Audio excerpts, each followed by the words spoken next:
nàng lẽ ave tê vô lên đun thèn chi cô bu sông càng ngon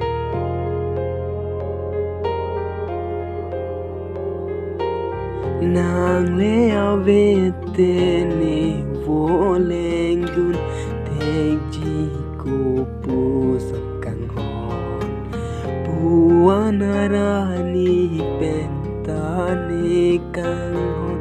nang joy ne si bole tumbong nang Hen Lo ne phalo bong nang Hen Lo ne che thi bong nang Hen Lo ne kayo bong nang Hen Lo ne kardom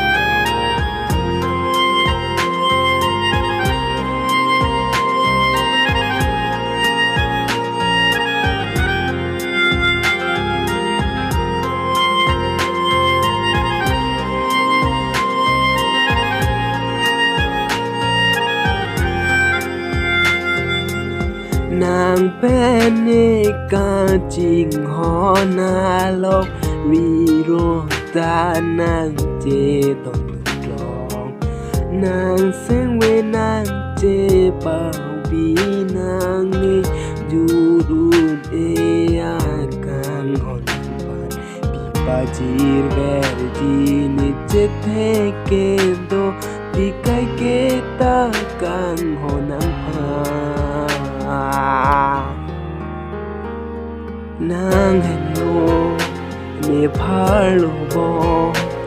nàng Hen Lo ne che thi bong nàng Hen Lo ne kayo bong nàng Hen Lo ne kardom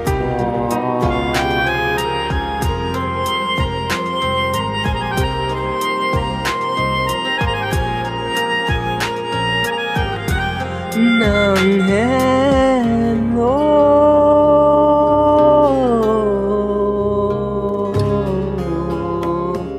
nàng Hen Lo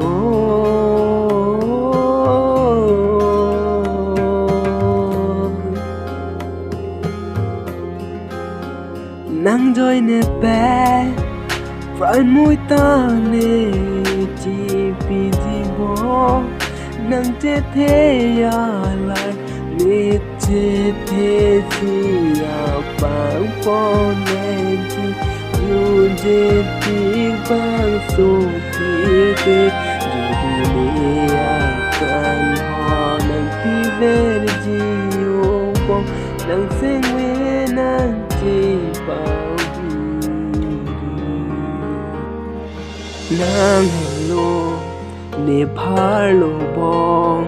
nàng Hen Lo ne che thi bong nàng Hen Lo ne kayo bong nàng Hen Lo ne kardom bong nàng Hen Lo ne phalo bong nàng Hen Lo ne che thi bong nàng kayo bong nàng Hen Lo ne chot